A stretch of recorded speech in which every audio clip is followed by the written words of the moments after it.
Welcome to Spark the Senses, a rendition of the talk I was invited to give at the Society of Sensory Professionals Conference. I'm Greg Stucky, and today I'm going to be taking you through a method for translating concepts into successful products. One of the things that I really enjoy in life is the wine group my wife and I are a part of.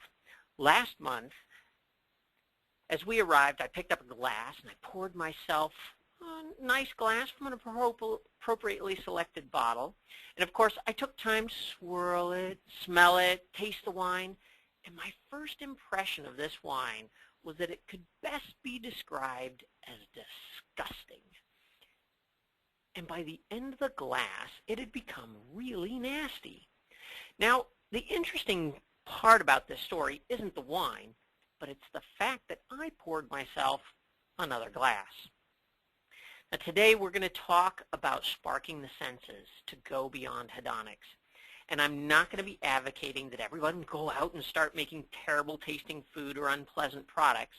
However, I will be showing you a method that can help you go beyond hedonics to find those things that impact a person's behavior.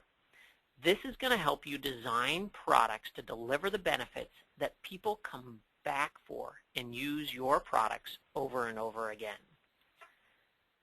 The number one challenge facing sensory scientists today is effective product translation.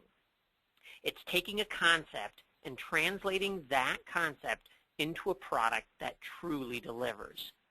Now, the reason this is such a big challenge is that there's still a pervasive myth that people buy and use products because they like them. This couldn't be further from the truth.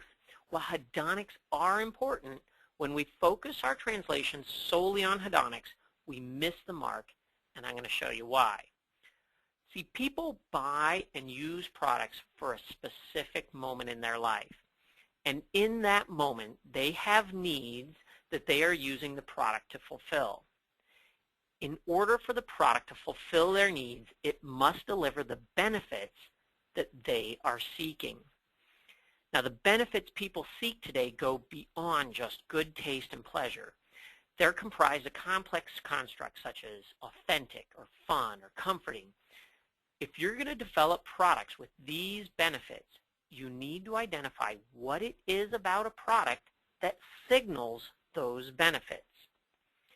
In behavioral science, we call these cues. A cue is a product feature that signals a benefit, and cues are most often subconscious or implicit, meaning that people are not rationally thinking about these cues. And cues not only are the key to understanding what signals a benefit, they're also highly dependent on the context of a moment. So to make the translation of a concept to a product, you have to truly understand what cues will signal the benefits consumers seek in the moments that they're going to be using the product. Today I'm going to take you through a method that we've been using to identify and prioritize those cues and improve the translation of benefits into products. We call this method Product Spark. This method has three basic steps. First, immersing people in the moments in which the product you're going to design is going to be living and being used. And second, using metaphor exercises to spark the senses and capture those implicit subconscious cues. And finally, profiling those cues to identify those that have the potential to deliver on the benefit and differentiate your product on the market. The first step is immersive research. Now, during this step, we give people activities to complete that are focused on the moment we're studying. Our goal is to ground people in the moment and focus them on the benefit. This immersion primes their minds with the appropriate context so that when we get together for the next step, which is sparking the senses, those experiences of the moment influence their actions and their dialogue. For instance, we've been studying the next generation of meal replacement products here at InsightsNow, and one of the key moments is that wake-up moment. You know, that moment in the morning where people are just getting out of bed, they need to get up, they need to get ready for the day, they need to waken up their mind and their body, And in that moment, they're actively seeking out products that provide them with energy. So in the immersive step, we ask them to diary those moments, help us understand what those moments are like through the use of words and pictures and actions. And we ask them to focus specifically on the products that they're choosing to use and help us understand why they're choosing to use those products. So here's an example of one of the stories that we uncovered while working with some college students. One gentleman described his choice of Propel over other beverages, including other energy drinks and other sports beverages. And it gives us an example into what cues he's specifically looking for, but it also grounds him in a real moment. So when he comes to step 2, he has a clear, crisp memory that he can focus in on. So step 2. In step 2, we bring people together in small groups and spark their senses using metaphor exercises to uncover those subconscious cues of the benefit. Because product cues are subconscious connections, people are often not able to rationally associate them with a complex benefit. For instance, they can't just outright tell you what it is about a meal replacement product that tells them that it's energizing. So you need a bit of finesse to capture those subtle subconscious associations. And metaphor exercises are the perfect thing to unearth these implicit connections and allow you to translate the benefit, in this case of energizing, into the cues you want the product to have.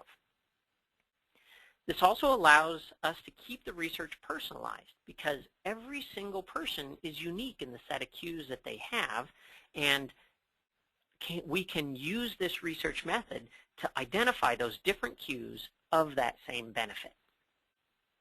So here's how it works. Pretty simple.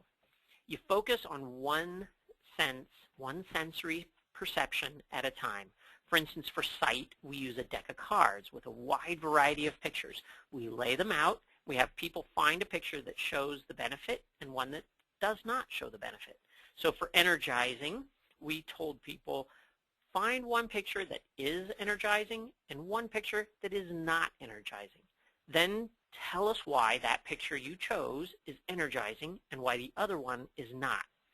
When you do this, people use metaphors to describe that connections. And they connect it specifically with that wake-up moment in their life. Now, we do the same thing for smells. We do the same thing for touch, texture. We have a wide variety of fabric samples for that. We do sounds, music clips for sound and hearing.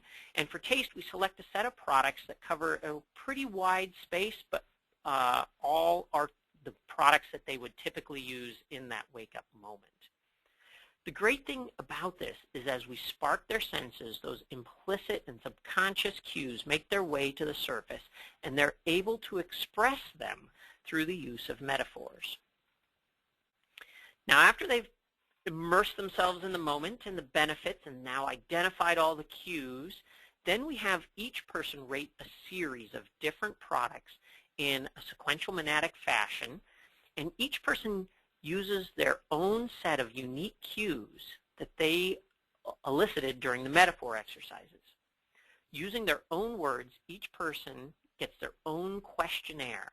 This allows us to profile which cues are most important for delivering the benefit, and in the end, it also provides a list of the cues and even the associated scales to use for future product optimization work. The task we ask them to do is pretty simple.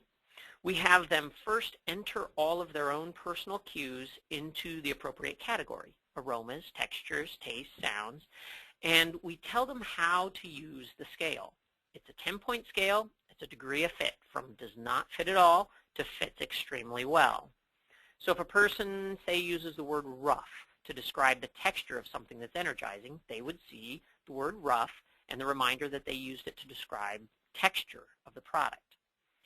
We ask them then to think about using the product we give them in the wake-up moment and tell us then how well does each of the words or cues fit the product that you're tasting.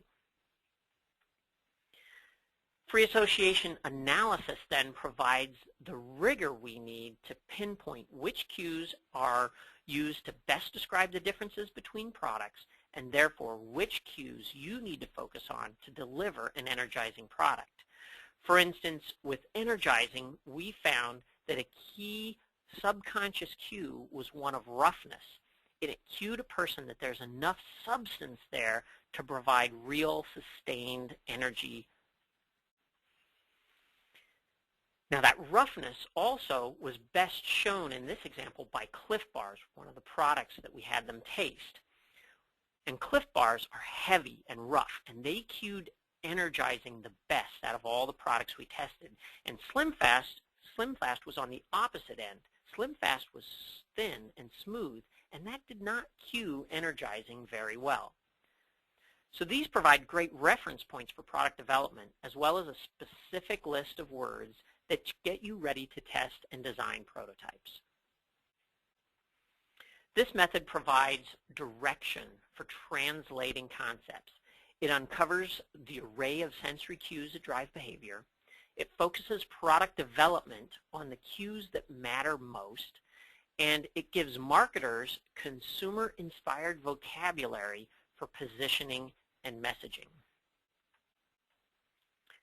Cues are what people use to understand if the product is delivering the benefit in the moment or not. In order to develop a product that truly delivers against the complex benefits described in the concept, you need to understand cues.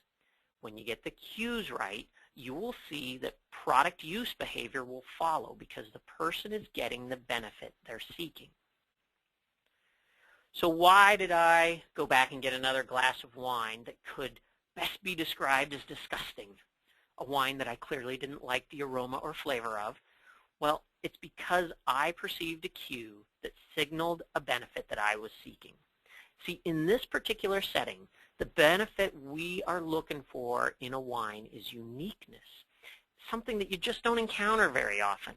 And this wine had those cues. See, good taste and pleasant aroma, they're nice to have in a wine group setting, but it's uniqueness that's the must-have benefit in those wine club moments. And this wine, while unpleasant, provided the cues which made us all believe that we would experience something unique that evening. Therefore, we all poured ourselves a second glass. To translate more effectively, you first need to focus on delivering the benefit important to the moment. To do this, you need to build products that will cue the benefits people are seeking in that moment. This method allows you to understand those cues of the benefits. It ensures that you translate more effectively, and in the end, it takes you beyond hedonics to build more successful products. If you have any questions, please feel free to contact me at InsightsNow.